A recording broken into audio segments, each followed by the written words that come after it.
සුබ උදෑසනක්. ඉතින් මම මේ පාසලට යන ගමන් ඉන්නේ සිද්ධාර්ථ ප්‍රාථමික විද්‍යාලයේ කොක්මඩුව.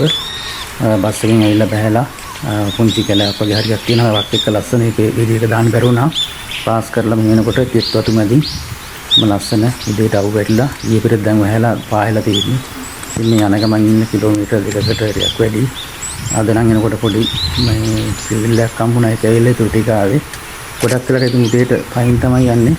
බොහොම ලස්සන පරිසරයක් කෙත් වතු මැදින් වනරොද මැදින් කෙත් වතු මැදින් තමයි යන්නේ. මේ ඉස්කෝලේ යන පාර දෙකක් තියෙන ඔන්න ඉස්කෝලේට ආවා. දැන් ඉස්කෝලේ කලාවගේ හරියක් තියෙනවා. ඊට පස්සේ ඔය පේන්නේ කලාව ඊට පස්සේ ඔන්න පාසල පොඩි පාසලක් සිද්ධාර්ථ ප්‍රාථමික විද්‍යාලය. ඉස්කෝලේ පිටිපස්සේ කලාව තියෙන්නේ. ඉතින් හරිම ලස්සනයි. ළමයි චූටි ප්‍රමාණයක් ඉන්නේ ළමයි 35ක් විතර තමයි මගේ පාසලේ ඉන්නේ. ඉතින් ඔයාලට පුළුවන් දවසට ඕන මගේ පාසල බලන්න එන්න. කොහොමද දක්ෂ දරුවෝ ටිකක් ඉන්නේ. එහෙනම් සුබ දවසක්. නැවතත් මේ වගේ ලස්සන වීඩියෝ එකක් අරගෙන එන්නම් මම. ජය වේවා.